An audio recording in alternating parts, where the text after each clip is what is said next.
Anak Bagri Betong. Terima kasih Puan Yang Ketua. Ada pantun, pekebun kecil tabah bekerja walau hasil kurang lumayan. MSPO kita perkemas bersama. Soalan 8, mohon jawapan. Okey, terima kasih Puan Yang YB dan Tuan Yang Dipertua.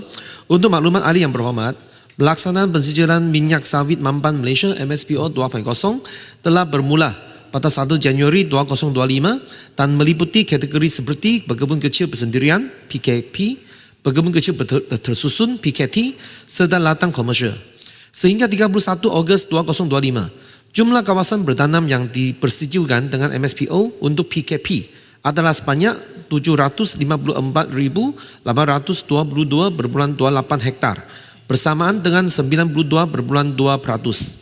Manakala PKT sebanyak 397,310,8 hektar bersamaan dengan 60.11%. Untuk ladang komersial sebanyak 3.777,039,92 hektar telah dipersetujukan dengan MSPO, iaitu bersamaan dengan 96.22%. Pensetujuan MSPO memainkan peranan penting dalam membantu Malaysia memenuhi keperluan European Union Deforestation Free Regulation UDR. Hal ini disokong melalui penanda aras oleh European Forest Institute EFI yang telah mengesahkan bahawa pensetujuan MSPO 2.0 adalah sejajar dengan keperluan UDR. MSPO 2.0 telah memperkenalkan syarat yang lebih ketat termasuk tarikh akhir penyahutanan pada 31 Disember 2019. Keperluan kebolehjejakan rantaian bekalan serta aspek tapi urus sosial dan alam sekitar yang lebih menyeluruh. Pendapat Paikan MSPO 2.0 juga memperluaskan skop pensijaran kepada keseluruhan rantaian bekalan sawit negara termasuk fasiliti pemprosesan dan peniaga sawit. Selain itu, sistem eMSPO turut dibangunkan sebagai platform digital untuk menguruskan data dan keseluruhan proses pensijaran MSPO termasuk pengauditan serta kebolehjejakan produk Mampan.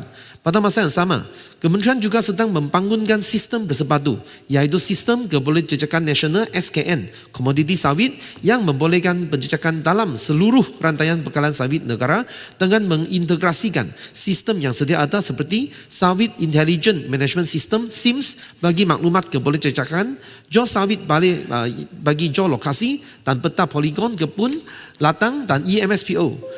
Bagi data pensijaran Mampan, SKN akan berfungsi sebagai pusat sehenti One Stop Center bagi menyokong pematuhan kepada peraturan seperti UDR serta keperluan kemampanan global pada masa depan.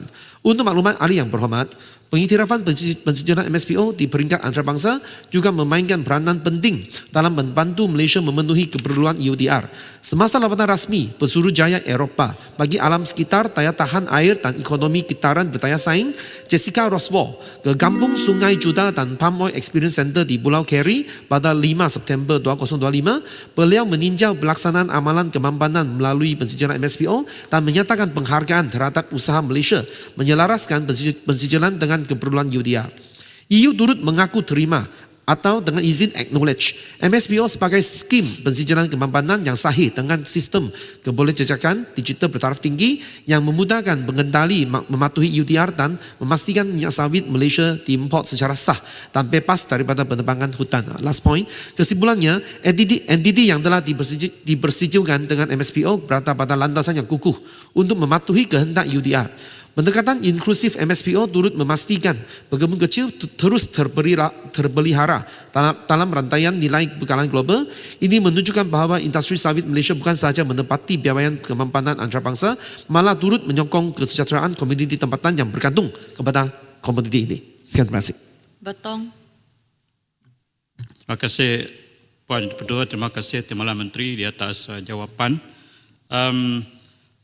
Pelaksanaan peraturan produk bebas penebangan hutan UDR ni yang dikenakan oleh Kesatuan Eropah ini telah membantutkan hasrat Kerajaan Sarawak untuk membantu masyarakat di luar bandar bagi membangunkan tanah-tanah hak adat Bumiputera ataupun NCR dengan pelbagai aktiviti ekonomi dan tanaman komoditi yang dapat meningkatkan taraf hidup mereka. Jadi saya ingin bertanya kepada Menteri, apakah langkah rundingan diplomatik ataupun rayuan rasmi yang telah dibuat oleh kerajaan Malaysia kepada Kesatuan Eropah bagi memastikan tanah NCR ini ataupun hak adat Bumi Putera di Sarawak dikecualikan daripada penguatkuasaan EUDR, dan keduanya apakah langkah-langkah intervensi dan bentuk sokongan kewangan ataupun teknikal yang disediakan oleh kementerian bagi kita membantu sekiranya ada kebun kecil yang masih menghadapi kesukaran untuk memenuhi keperluan persijilan MSPO 2.0. Terima kasih.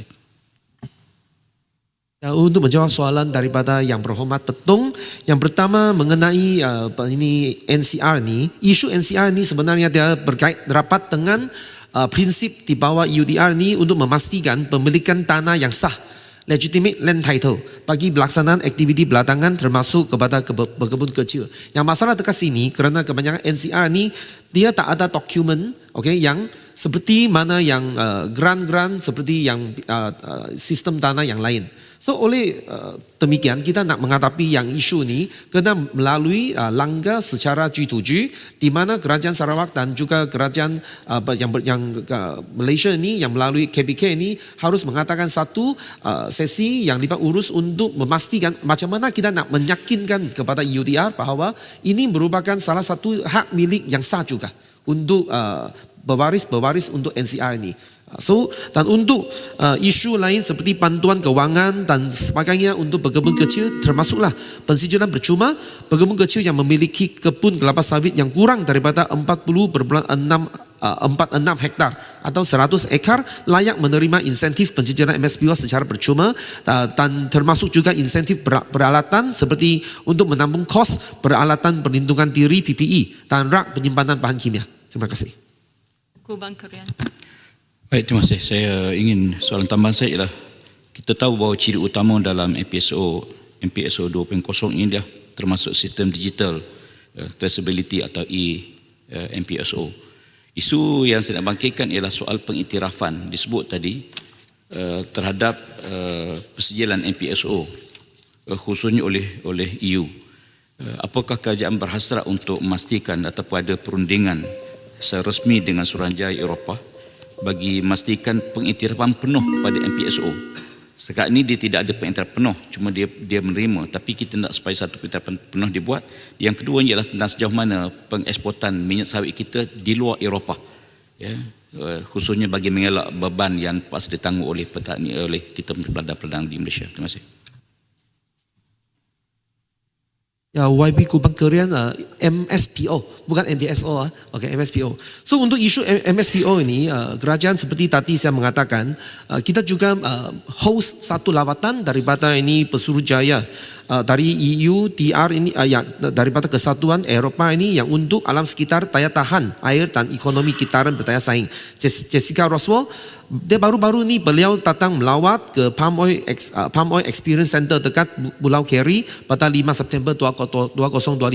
So lawatan yang seperti berikut adalah cara kita untuk engagement dengan Kesatuan Eropah supaya meyakinkan mereka bahawa sistem MSPO inilah yang sistem yang boleh memenuhi keperluan yang ditetapkan oleh EUDR.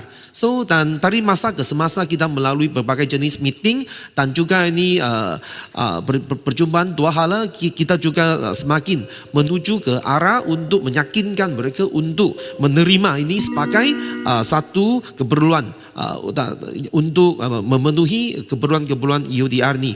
So dan selepas lawatan tu yang Pesuruhjaya EU tersebut beliau juga isu satu joint statement bersama dengan kementerian kita untuk mengatakan bahawa EU mengaku terima, acknowledge bahawa MSPO sebagai sistem pensijilan kemampanan yang sahih dengan sistem kebolehjejakan digital yang bertaraf tinggi, dan ini akan memudahkan pengendali untuk mematuhi EUDR dan memastikan minyak sawit Malaysia diimport secara sah dan bebas daripada penebangan hutan. Dan untuk pasaran-pasaran lain, Kesatuan Eropah merupakan pasaran kita yang ketiga terbesar. Yang pertama ini adalah India dan kedua adalah China, dan yang lain-lain itu adalah selain daripada Kesatuan Eropah dan juga US. So itu kita semakin mengambil pendapatan pendekatan untuk menerokai pasaran terutamanya di Middle East dan juga negara-negara utara Afrika. Terima kasih. Untuk soalan nombor